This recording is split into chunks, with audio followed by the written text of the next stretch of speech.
भगवान ने देखा कि मुझे ही अपना स्वामी और सर्वस्व मानने वाले जदुवंशी कंस के द्वारा सताए जा रहे हैं, तब उन्होंने अपनी जोग माया को आदेश दिया। गच्छ देवी ब्रजम भद्रे गोप गोभीर अलंकृतम रोहिणी वसुदेवस्य भार्यास्ते नंद गोकुले अन्यांश कंस संविघ्ना विवरेषु बसंति ही देवक्या जठरे गर्भम से साख्यम धाम मामकम तत्सन्निकृष्य रोहिण्या उदरे सन्निवेशय। हे देवी, हे कल्याणी, तुम ब्रज में जाओ, वह प्रदेश ग्वालों और गौओं से सुशोभित है। वहाँ नंद बाबा के गोकुल में वसुदेव की पत्नी रोहिणी निवास करती हैं। उनकी और भी पत्नियां कंस के डर से गुप्त स्थानों में रह रही हैं। इस समय मेरा वह अंश जिसे शेष कहते हैं, देवकी के उदर में गर्भ रूप में स्थित है, उसे वहां से निकालकर तुम नंद भवन में स्थित रोहिणी के गर्भ में रख दो। इस प्रकार भगवान जोग माया को आदेश देते हैं। और इसके साथ साथ भगवान कहते हैं, यथा हम अंश भागे न देवक्या पुत्रताम शुभे प्राप्स्यामि तुम जसोदायाम नंद पत्न्याम भविष्यसि। हे कल्याणी, जब तुम देवकी के गर्भ से शेष को निकाल कर रोहिणी के गर्भ में रख दोगी, तब मैं अपने समस्त ज्ञान बल और अंशों के साथ देवकी का पुत्र बनूंगा। देवकी के गर्भ में मैं आऊंगा और तुम नंद बाबा की पत्नी जसोदा के गर्भ से जन्म लेना। यह कार्य करोगी तो तुमको मुंह मांगा इनाम दिया जाएगा।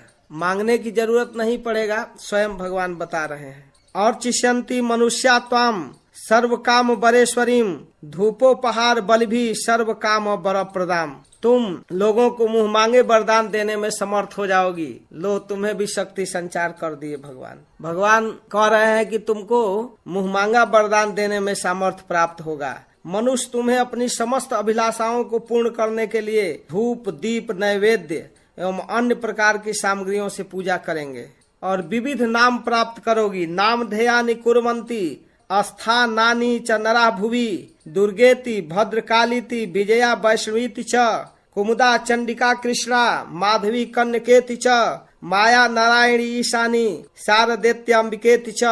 पृथ्वी में लोग तुम्हारे लिए बहुत से स्थान बनवाएंगे और दुर्गा, भद्रकाली, विजया, वैष्णवी, कुमुदा, चंडिका, कृष्णा, माधवी, कन्या, माया, नारायणी, ईशानी, शारदा और अंबिका आदि बहुत से नाम से पुकारेंगे। 14 नाम भगवान बताए। इन 14 नामों से तुम जानी जाओगी और संसार में तुम्हारी बहुत पूजा होगी। और अपनी श्रेष्ठता सिद्धि के लिए भगवान श्री बलराम जी का नामकरण भी कर दिए। कहे, हे देवी, गर्भ संकर्षणात् तमवई प्राहुर संकर्षणम भुवि रामेति लोक रमणात् बलम बलवत दुश्रयात्। देवकी के गर्भ से खींचे जाने के कारण शेष जी को लोग संसार में संकर्षण कहेंगे, लोक रंजन करने के कारण राम कहेंगे और बलवानों में श्रेष्ठ होने के कारण बलभद्र भी कहेंगे। तो जब भगवान इस प्रकार आदेश दिए तो जोग माया जो आज्ञा कहकर उनकी बात शिरोधार्य की, भगवान की परिक्रमा की और पृथ्वी लोक में चली आई। भगवान जैसा कहे वैसा की। जब जोग माया ने देवकी का गर्भ ले जाकर रोहिणी के उदर में रख दिया, तब पूर्वासी बड़े दुख के साथ आपस में कानाफूसी करने लगे। हाय हाय, बेचारी देवकी का यह गर्भ नष्ट हो गया। 6 संतानों को तो कंस मार ही डाला, 7वां गर्भ पता नहीं क्या हो गया। आपस में लोग कानाफूसी करते होंगे कि अरे हो न हो यही दुष्ट कुछ न कुछ किया होगा। जो भी हो, लोक में चर्चाएं इस प्रकार होने लगी। और इधर देवकी के 8वें संतान के रूप में गर्भ में जब भगवान आए तो देवकी बहुत सुंदर लगने लगी। बहुत सुंदर लग रही थी देवकी। जैसे पूर्व दिशा चंद्र देव को धारण करती है, वैसे ही सत्व से संपन्न देवकी ने विशुद्ध मन से सर्वात्मा एवं आत्म स्वरूप भगवान को धारण किया। भगवान सारे जगत के निवास स्थान हैं। देवकी उनका भी निवास स्थान बन गई, परंतु घड़े आदि के भीतर बंद किए हुए दीपक का अपनी दूसरे। इस प्रकार देवकी के 7वां गर्भ के विषय में लोक में चर्चाएं होने लगी विविध रूपों में। और इधर देवकी के 8वें संतान के रूप में जब भगवान आए तो इसका वर्णन करते हैं सुखदेव गोस्वामी बड़ा ही सुंदर ढंग से।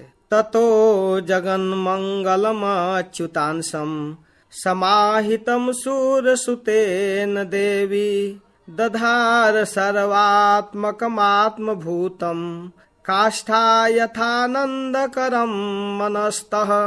भगवान के उस ज्योतिर्मय अंश को जो जगत का परम मंगल करने वाला है, वसुदेव जी के द्वारा आधान किए जाने पर देवी देवकी ने ग्रहण किया। जैसे पूर्व दिशा चंद्र देव को धारण करती है, वैसे ही शुद्ध सत्व से संपन्न देवी देवकी ने विशुद्ध मन से सर्वात्मा एवं आत्म स्वरूप भगवान को अपने गर्भ में धारण किया। सा देवकी सर्व जगन निवास भूता नितराम नरेजे। भोजेन्द्र गेहेग्निशिखे वरुद्धा सरस्वती ज्ञान